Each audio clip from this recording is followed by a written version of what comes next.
Assalamualaikum warahmatullahi wabarakatuh. Halo semuanya, perkenalkan nama saya Saputra, asal dari Anambas. Saya dari program studi ilmu pemerintahan dengan NIM 24172042. Pada malam ini saya akan membuat sebuah video yang telah diberikan oleh dosen pengajar saya, yaitu Bapak Syahril Budiman, SAS MPM, dengan tema Jalan Panjang dan Sunyi Saintis.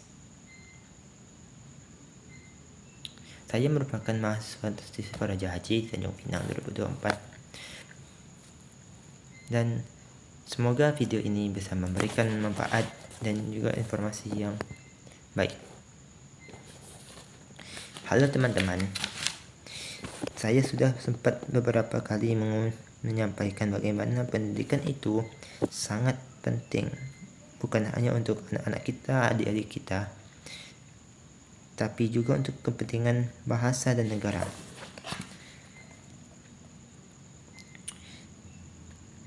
Ke depan, salah satu metrik yang mengukur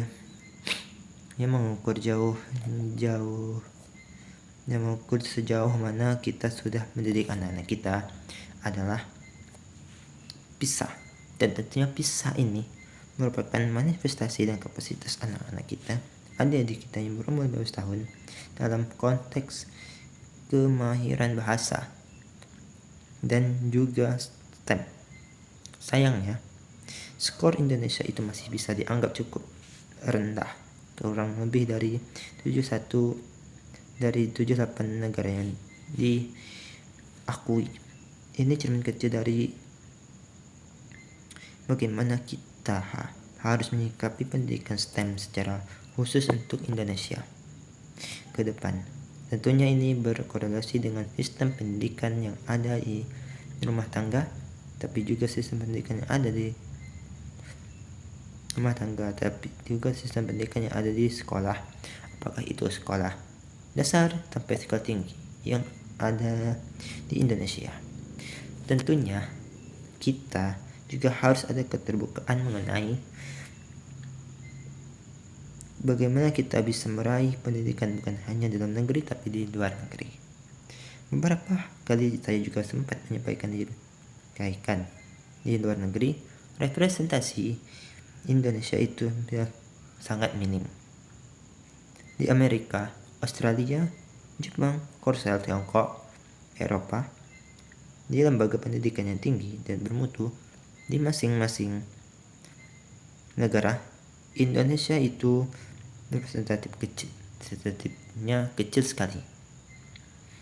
Di Amerika contohnya nggak lebih dari 8.500 mahasiswa dibandingkan 450.000 di Tiongkok, sekitar 200.000 dari India, 150.000 dari Korsel. Kalau kita mengacu ke Inggris, representatif Indonesia itu enggak lebih dari 4.000 dibandingkan 200.000 dari Tiongkok. Kalau kita kupas lagi, ini lebih cukup mengkhawatirkan dalam konteks STEM. Saya juga sempat menyampaikan beberapa hari bahwasannya pernah S3 di STEM di AS di tahun 2021. Itu enggak lebih dari 82 orang dari Indonesia. Ini angka yang luar biasa besar kelihatannya atau kedengarannya. Tapi sangat kecil dibandingkan angka yang diraih dari teman-teman kita dari Tiongkok yang kurang lebih 6.500, India 2.500, Korsel 1.300, Turki 4.500. Ini saya rasa merupakan cermin dari bagaimana kita harus menyikapi pendidikan secara umum di Indonesia dan di luar negeri, tapi juga bagaimana kita harus mengedepankan pendidikan dalam STEM, Science, Technology, Engineering, and Mathematics. Ini penting sekali karena saya melihat bangsa dan negara dimanapun bisa sangat maju kalau beberapa metrik itu bisa diperhatikan. Satu, tentunya kapasitas warga untuk bisa berdongeng. Tapi yang kedua adalah matrik yang bisa mengukur sebagaimana warga dari negara manapun bisa menguasai bagaimana sains, bagaimana itu sains, dan sains itu sangat berkorelasi dengan kepentingan siapapun untuk meningkatkan produktivitas. Kita diberkahi dengan episode ini yang akan datang ini dengan kedatangan tiga ilmuwan Indonesia, yaitu Sastia Putri yang sudah memiliki posisi Tenureddy Osaka University, Bagus Muljadi yang juga merupakan teropet profesor di University of Nottingham, dan Haryadi Gunawi yang sudah mempunyai posisi tenor di University of Chicago. Sasti mengajar bioteknologi, Bagus mengajar ilmu alam secara umum, dan Haryadi mengajar computer science. Dalam percakapan saya dengan mereka, menyampaikan pesan-pesan terkait dengan bagaimana kita bukan hanya bisa meningkatkan kualitas pendidikan di dalam negeri, dan bagaimana kita bisa melakukan hal-hal tersebut dengan kolaborasi dengan restitusi yang mana masih ada, juga bagaimana kita bisa meningkatkan representasi orang-orang Indonesia di sekolah keren seperti Osaka, Chicago, atau di Nottingham. Semoga episode ini akan bermanfaat setidaknya untuk saya. Ini episode yang sangat berarti untuk kepentingan kita, mengedepankan pendidikan untuk anak-anak dan adik-adik kita ke depan. Terima kasih atas kehadiran teman-teman. Kita sudah bicara, kita ngobrol banyak mengenai kepentingan pendidikan. Saya mulai dengan Sastia deh. Ini topiknya kita bisa ngalur ngidul kemana-mana. Tapi pandangan Anda mengenai epistemologi gimana? Jadinya di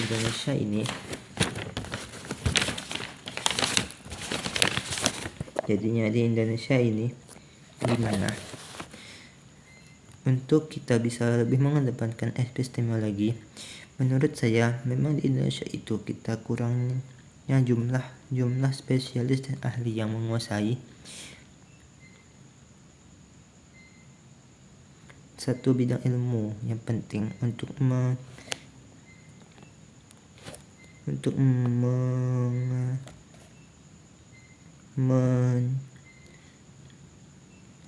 mengembangkan teknologi untuk bisa diduplikasikan untuk memecahkan masalah yang ada di Indonesia maupun masalah global. Dan Indonesia belum terdengar sepertinya di peta global sebagai pemain utama dalam hal tersebut. Kenapa? Karena kita kapasitas SDM-nya belum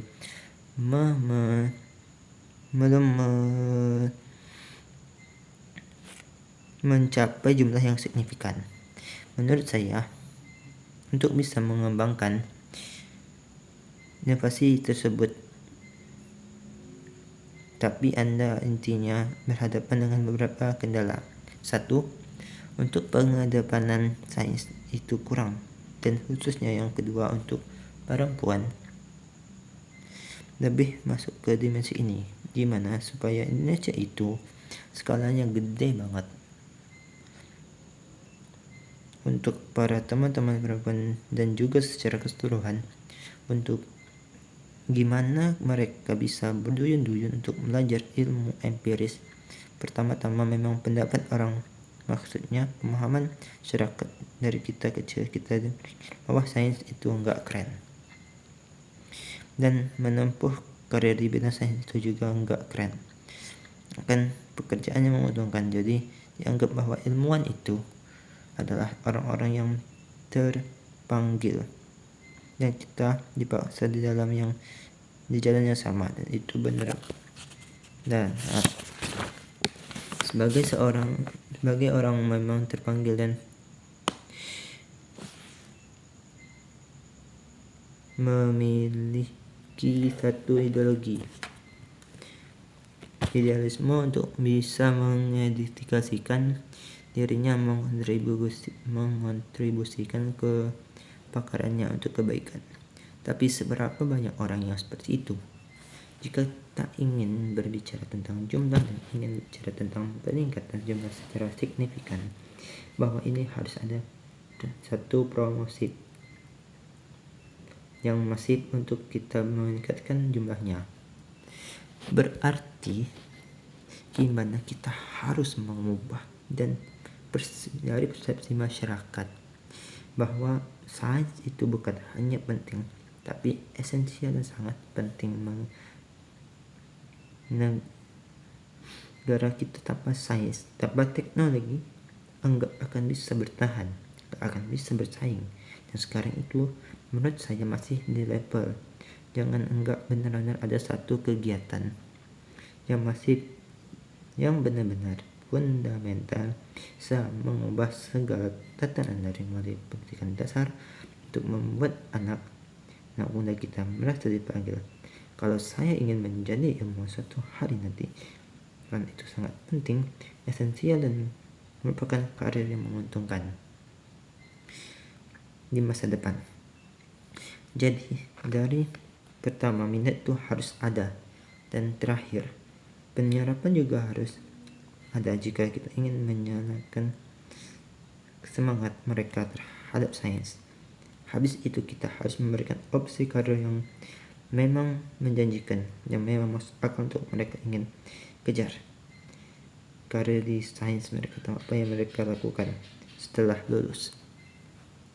Mereka tahu apa yang akan mereka lakukan setelah lulus. Mereka bisa memiliki yang baik sebagai seorang akademis. Sekarang belum seperti itu di Indonesia. Nggak tahu, kesannya kayak kultur politis di rumah tangga itu kurang. Iya, gimana Gus? Epistemologi itu Pak Gita, bagaimana cara kita tahu apa yang benar dari apa yang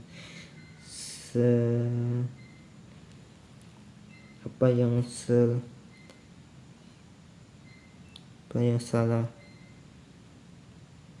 dan benar dari apa yang sedang epistemologi begitu. Dan itu kenapa dibutuhkan dalam semua level di sebuah negara, terutama di kepemimpinan, adalah supaya bisa menyelesaikan masalah-masalah praktis. Saya datang kemari agak sedikit belok karena udaranya agak kotor beberapa hari ini. Ya, saya lihat komentar Anda di Twitter. Jadi itu masalah praktis yang kemudian orang bertanya, bagaimana cara kita menyelesaikannya? Dan kebetulan masalah seperti itu adalah masalah saintifik. Gimana caranya kita memodelkan aspersi polutan? Bagaimana caranya kita memberikan bukti bahwa tanam pohon itu punya perbedaan cara mulching dan sebagainya, yang kita lihat di Indonesia, terutama dalam kapasitasnya ketika diekspos ke masalah seperti ini adalah tidak adanya atau kurangnya para ilmuwan yang berbicara atau terlibatnya para ilmuwan berbicara.